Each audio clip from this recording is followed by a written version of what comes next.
92వ అధ్యాయము. యెహోవాను స్తుతించుట మంచిది, మహోన్నతుడా, నీ నామమును కీర్తించుట మంచిది.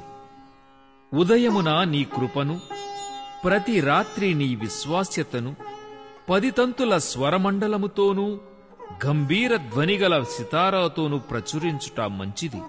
ఎందుకనగా యెహోవా నీ కార్యము చేత నీవు నన్ను సంతోషపరచుచున్నావు. నీ చేతి పనులను బట్టి నేను ఉత్సహించుచున్నాను. యెహోవా, నీ కార్యములు ఎంత దొడ్డవి! నీ ఆలోచనలు అతి గంభీరములు. పశుప్రాయులు వాటిని గ్రహింపరు, అవివేకులు వివేచింపరు.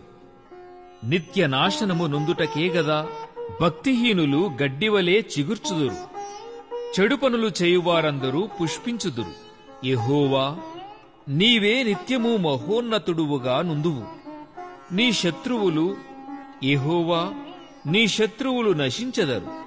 చెడు పనులు చేయువారందరూ చెదరిపోవుదురు. గురుపోతు కొమ్మువలే నీవు నా కొమ్ము పైకెత్తితివి. క్రొత్త తైలముతో నేను అంటబడితిని. నా కొరకు పొంచిన వారి గతి నా కన్నులు ఆశతీరా చూచెను. నాకు విరోధముగా లేచిన దుష్టులకు సంభవించినది నా చెవులకు వినబడెను. నీతిమంతులు ఖర్జూర వృక్షము వలె మొవ్వవేయుదురు. లెబానోను మీద దేవదారు వృక్షము వలె వారు ఎదుగుదురు. యెహోవా మందిరములో నాటబడినవారై వారు మన దేవుని ఆవరణములలో వర్ధిల్లుదురు.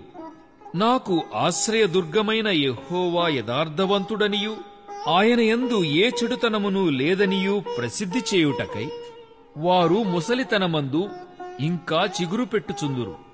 సారము కలిగి పచ్చగా నుందురు.